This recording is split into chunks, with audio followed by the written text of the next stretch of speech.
Bonjour et bienvenue dans la deuxième partie sur les 16 erreurs à ne pas commettre quand on commence à investir dans l'immobilier. Je vais présenter maintenant la 9e erreur, mal évaluer le loyer. Beaucoup d'investisseurs ont tendance à se baser sur l'estimation locative indiquée sur les annonces immobilières. Mais le loyer en cours n'est pas forcément le bon.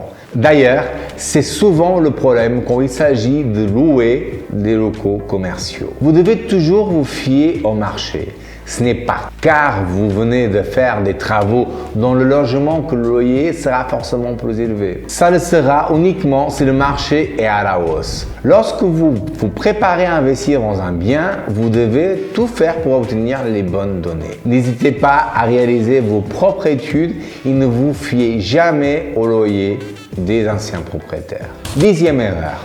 Offrir sa confiance sans réfléchir. Lorsque vous vous lancez dans un projet d'investissement immobilier, vous devez rester vigilant, surtout face aux intermédiaires qui ont un intérêt à ce que vous investissiez. N'hésitez pas à toujours vérifier par vous-même les informations que vous ont fournies. Même si les professionnels ne sont pas tous malhonnêtes, ils peuvent se tromper. Une double vérification n'est jamais de trop. D'autant plus que l'agent immobilier qui vous accompagne n'a pas forcément en main toutes les données de votre projet. Peut-être que vous projetez de réaliser des travaux, mais que la commune ne vous permet pas de le faire. N'hésitez pas à prendre les devants et à aller piocher vous-même les informations. Vous pouvez par exemple vous rendre à la mairie pour consulter le plan local d'urbanisme.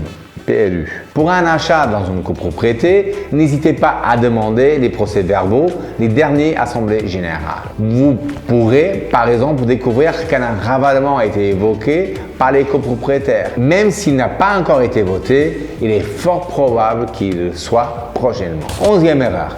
Pensez comme un propriétaire et non comme un locataire. Quand on investit dans un bien immobilier, on doit mettre ses émotions de côté. Vous devez vous mettre en tête que vous achetez un logement pour que les locataires s'y sentent bien. Oubliez donc les jugements personnels et ce qui vous plaît à vous. Vous préférez certainement les petits quartiers pavillonnaires isolés, mais si vous ciblez des étudiants, un immeuble au cœur de centre-ville est idéal. La cuisine mérite d'être rafraîchie. Avant d'engager des travaux, pensez à choisir de temps et matériaux neutres. Avant chaque décision, souvenez-vous que vous ne serez pas amené à vivre dans ce logement. Erreur numéro 12.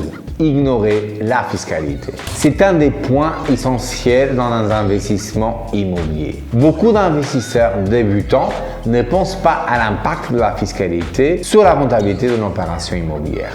Mais c'est normal au début. Souvent, il suffit de laisser passer 2 ans pour qu'un investisseur se décide à agir. Au long de ma carrière, j'ai rencontré pas mal d'investisseurs qui sont venus me voir après un an et me confient leur sensation de s'être trompés, de n'avoir pas assez pensé aux impacts de la fiscalité. C'est pour cette raison qu'il est essentiel de maîtriser quelques mécanismes fiscaux. C'est aussi pour ça qu'il existe pour encourager les investisseurs à investir davantage, alors autant en profiter. On n'apprend pas la fiscalité à l'école malheureusement. Sauf si vous faites des études en finance. Et encore, quand vous aurez acquis quelques bases ou même que vous aurez compris le mode de calcul des impôts avec le barème des tranches d'imposition, vous commencerez à comprendre et à imaginer comment optimiser des investissements. Votre deuxième projet sera plus optimisé que le premier, le troisième encore plus, etc. Plus vous maîtrisez la fiscalité, plus vous allez générer vos investissements rentables. Erreur numéro 13. Avoir des préjugés. Il ne faut pas penser que dans les petites villes, il n'y a pas de demande locative. En général, les meilleures rentabilités se trouvent dans les petites villes, c'est une réalité. Par contre, certains investisseurs pensent qu'ils auront toujours des mauvais dossiers de locataires sous prétexte que les banques préfèrent acheter. Mais c'est faux. Il y a beaucoup de bons profils de locataires qui ne cherchent pas à acheter pour X ou Y raison. D'ailleurs, la demande locative est proportionnellement plus importante que dans des villes moyennes car il y a moins d'investisseurs. En général, dans les petites villes, on voit beaucoup de produits proposés en location qui sont de mauvaise qualité. Alors, dès que vous proposez un logement de meilleure qualité que la concurrence, vous attirez les beaux dossiers et le louer sans difficulté. Erreur numéro 14. Vouloir faire les travaux soi-même. Rien de plus naturel que de vouloir faire les travaux soi-même pour économiser un peu d'argent. Ça peut être une bonne solution de temps en temps, mais le risque, c'est de ne pas se rendre compte qu'on perd du temps au détriment du développement de son patrimoine. La vraie valeur ajoutée ne se trouve pas dans les travaux, il faut déléguer cette partie. Déjà, parce que le temps que vous y consacrez ne pourra pas être déduit, mais aussi car vous y passerez plus de temps qu'un professionnel pour des résultats pas toujours optimisés. N'oubliez pas que vous pouvez emprunter pour faire vos travaux et faire grimper les déductions fiscales. Croissance privée. Erreur numéro 15.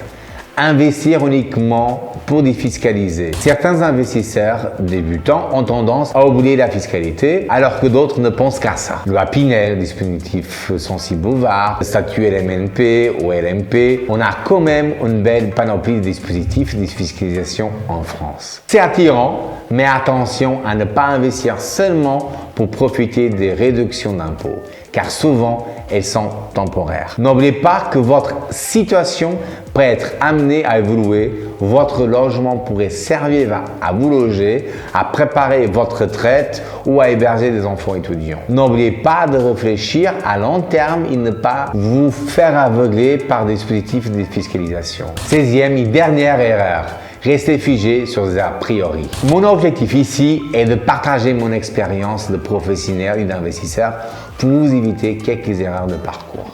Mais surtout, vous ne devez jamais oublier que les conseils que je vous donne ne sont pas inscrits dans le marbre. Tout simplement car aucun investissement immobilier ne se ressemble. Alors, il n'y a pas de réponse universelle. Oui, il vaut mieux emprunter pour investir dans l'immobilier, mais il n'est pas rare que la banque réclame un apport, notamment pour les frais annexes. N'abandonnez pas tout sous prétexte qu'on vous a dit qu'il fallait profiter de l'effet de levier de crédit. La bonne réponse dépend de votre situation financière. Si cette somme injectée ne représente pas la plus grande partie de votre épargne de précaution, ne vous privez pas. Mais si elle risque de vous mettre dans une situation financière inconfortable, en cas de coup dur, il vaut mieux éviter. Injecter dans un projet d'investissement immobilier plus d'un quart de votre épargne totale risque de déstabiliser vos comptes. S'il n'est pas le cas, vous pouvez faire cet effort d'épargne.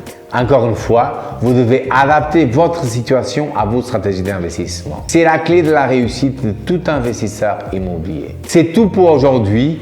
À présent, vous savez quelle attitude adopter avant de commencer à investir. Je récapitule, voici ce que je vous conseille pour vos premiers investissements immobiliers. N'écoutez pas votre entourage. Privilégiez l'achat à crédit. Préparez votre projet. Privilégiez le locatif à l'achat de la résidence principale. Arrêtez d'attendre la perle rare, empruntez à long terme, bien évaluer les frais et enfin, pensez à la fiscalité sans le surestimer. Vous l'aurez compris, chaque opération immobilière est différente. J'espère que ces éléments vous ont aidé à y voir plus clair et que vous encaisserez très rapidement. À très vite pour plus d'astuces immobilières.